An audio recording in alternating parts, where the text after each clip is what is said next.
विवेक देशपांडे जी, ये एक थियरी इसमें ये भी चल रही है कि राहुल गांधी ऐसे वक्त में इस यात्रा को क्यों करना चाहते हैं जबकि अयोध्या के में राम मंदिर का उद्घाटन होगा और उसको लेके बीजेपी और आरएसएस पूरे देश के अंदर एक राममय वातावरण बनाने की कोशिश करेंगे।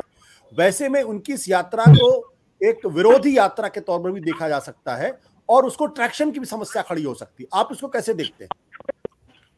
हाँ, नहीं आशुतोष जी, मैं आपसे सहमत नहीं हूँ। मतलब इस तरह का जो ओपिनियन है वो जिस किसी का भी है, मैं उससे सहमत नहीं हूँ। एक्चुअली मैंने करीब 2-2.5 पहले, मैं इसका बिल्कुल दावा नहीं करता कि ये मेरे वजह से है वगैरह, इस तरह का दावा नहीं करता। 2-2.5 महीना पहले मैंने कांग्रेस के बड़े नेता, मेरे मित्र है, उनको मैंने एक मैसेज किया था व्हाट्सएप पर कि 2 तारीख से या 3 तारीख से जनवरी के 22 तारीख तक पूरे देश में राम मंदिर का माहौल भाजपा और संघ परिवार खड़ा करेगा, और उस दौरान आप पूरी तरह से अगर ब्लैंक आउट हो जाएंगे तो उसका जो माइलेज बीजेपी को मिलना है वो बहुत ज्यादा मिलेगा। तो आपका कुछ ना कुछ इवेंट उस समय होना चाहिए, और अगर आप किसी दृष्टि से वो भारत जोड़ो का दूसरा लेग करना चाहते हैं, उस समय तो शायद यही था कि अभी दूसरा लेग नहीं होगा। ये तो बहुत रिसेंट डिसीजन है कि ये किया जाएगा। तो अगर आप नहीं लेंगे, आपका लेने का इरादा है, तो उस समय ही लीजिए जिस समय ये राम मंदिर वाला माहौल पूरे देश में रहेगा। क्योंकि ये इवेंट बाजी वाला जमाना है पॉलिटिक्स का जो मोदी जी ने लाया है।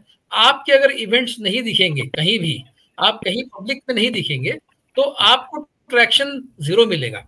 ये बिल्कुल भी राम मंदिर के विरुद्ध कोई एक कैंपेन खोल रखा है कांग्रेस ने, ऐसा इसका चित्र नहीं खड़ा होगा। मुझे नहीं लगता इस तरह से कोई लोग उसको परसेप्शन इस तरह से बनाएंगे उसके ऊपर से।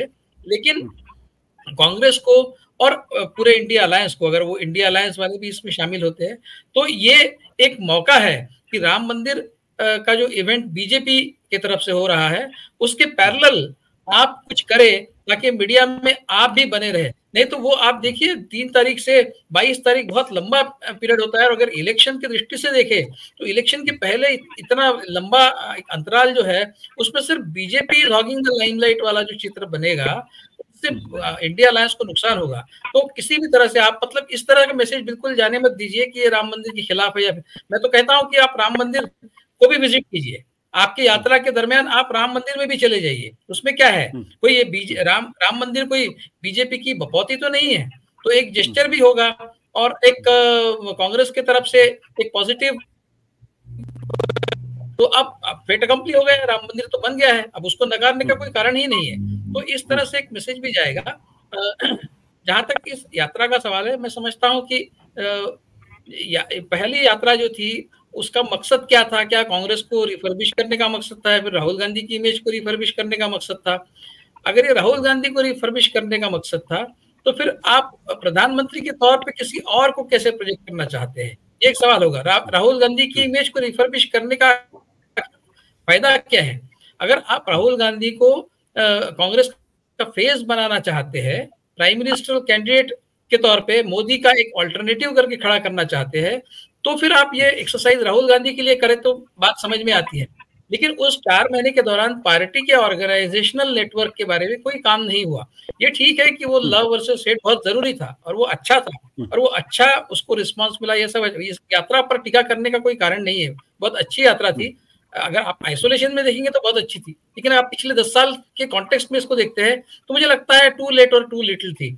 आपने देखना चाहिए था कि बीजेपी किस तरह से शिकंजा कस रही है, पूरे देश में हर फील्ड में, हर वॉक ऑफ लाइफ पर वो अपना कब्जा जमा रही है। तो आप इतने लेट उसके लिए राइज होते हैं, लेट ये सब करते हैं।